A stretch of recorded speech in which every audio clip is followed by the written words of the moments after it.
Stoveleg Media, igniting conversation.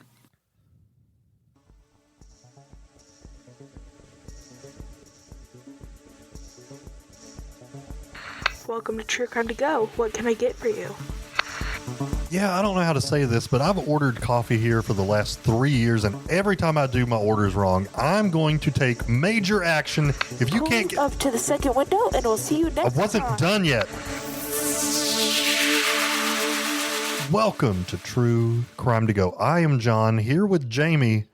How's it going, man? It's good. If you don't listen to our Bless Their Hearts podcast, you should check that out because John has actual stories of him yelling at people in drive-thrus, and it's my new favorite thing. So that reminded me. Basically, every week I'm going to give you a new update because there was something that happened last night. I can't wait. Next week on Bless Their Hearts, you'll hear that update. But we're not talking about that today. Today we're talking about a major cyber crime, right? Like there's a lot going on here, and we haven't covered a ton of things like this, and being very upfront, we're not going to be political about this. We're talking about the actual breaking of the law that happens. Yeah, and it's very interesting, and I was apprehensive to even bring it up because this is a case that mixes not only crime but politics and big business. And at the center of our story today is a company called Tesla. Of course, Elon Musk is at the center of attention in the media right now. He is the ringleader behind Doge, which is, some people love what Doge is doing. Some people absolutely hate it. Today, we're not going to focus on either one of those, but rather his company is being attacked, and we want to just bring you information about that.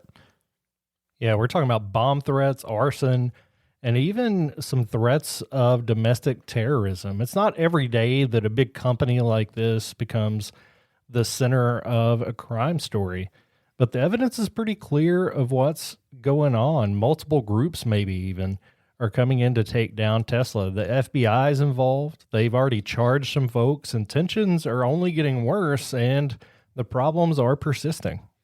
So let's start at the most recent attack, and this was in Austin, Texas, on March 24th of 2025, so just this past week. It was around midday when police got a tip. Someone had planted devices at a Tesla dealership. So we're talking about potential bombs. The Austin Police Department immediately sent out their bomb squad.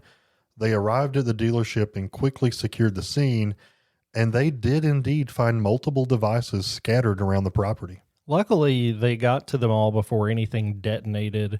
Nobody was hurt, but whoever planted these did intend to harm people. This wasn't just some kind of empty threat. Those devices were real. After the bomb squad cleared the area, the feds came in, the FBI and the ATF took over the investigation, and they were treating it as an act of domestic terrorism. But this wasn't just a one-time thing. If you saw that in the headlines, that's part of a bigger pattern that we've seen coming out against the Tesla company lately. Yeah, actually, Tesla factories across the country had already been targeted. California, for example, there were multiple Tesla supercharger stations that were vandalized. Cables were cut, making them useless. The charging parts were destroyed. Graffiti covered the walls. And in New York, a Tesla dealership had its windows smashed overnight. And then there were the fires. In at least 2 separate cases, Tesla buildings were set on fire using some kind of like Molotov cocktail. And that's not just vandalism. I mean, that is vandalism, but it's also arson. Yeah, it is. It's a big deal. And obviously, they're primarily, in these cases, destroying property, but can be dangerous to a number of people. So the feds are seeing all these attacks on Tesla and figuring they can't just be random. They had to be coordinated by a person or some group that was going after the Tesla organization. So why? And that's where things get complicated, John. Well, I mean, I think it's kind of easy to see that the biggest motivator seems to be that Elon Musk has political ties now to the Republican Party.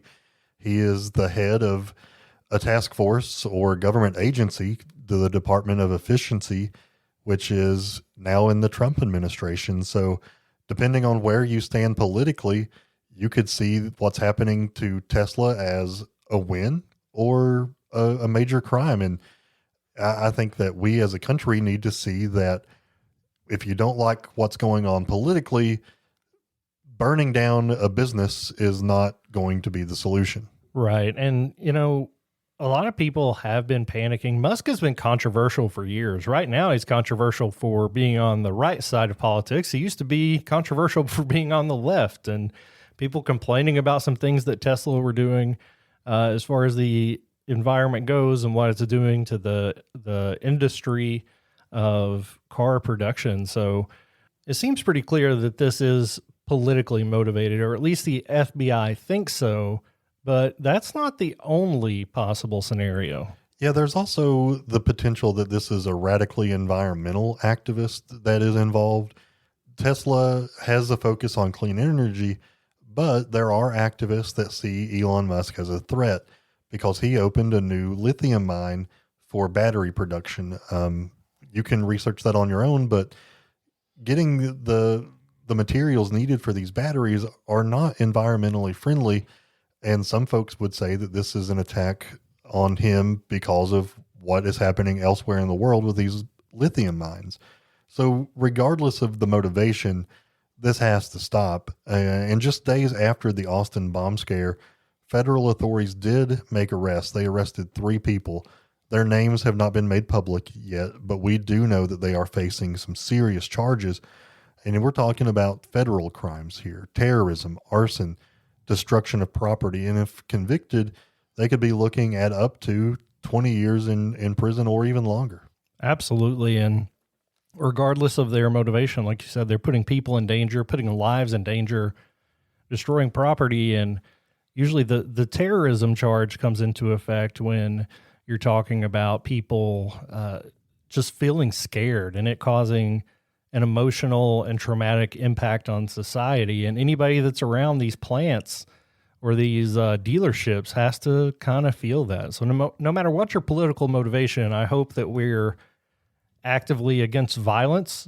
You may be okay with destruction of property, but when it's still endangering people, it crosses, I think, a different line. And I'm not okay with either, but that's where we're at. Yeah, I mean, I think back to the Boston Tea Party where there was some destruction to make a point, but I think putting bombs in businesses and potentially harming people is never okay. So there are better ways to advocate for your political beliefs and ideas rather than this kind of violence. So Jamie, this is wild, and I'm just hoping for everyone's safety out there, especially employees of Tesla and those, customers potentially there. I just want this to stop. Absolutely. Let's put an end to this violence. Let your political voice be heard elsewhere, hopefully, and the same goes in both directions. We are not advocating for either side politically. We're advocating against blowing crap up and scaring people. Absolutely. Is that fair to potentially say? Harming people, Yeah. That's the biggest thing. Yeah, I think, in the political climate, people are going to judge us. Yeah. Yeah. But this is a lose-lose situation for us, but it is a crime that's happening in our country, and I think people need to hear about it. Absolutely. John, thanks for bringing this one up. And this is super fresh. This is a crime from earlier this week, and it's ongoing. So we'll keep you posted as more information comes out. As always, this has been a crime story in 10 minutes or less. Would you like crime with that?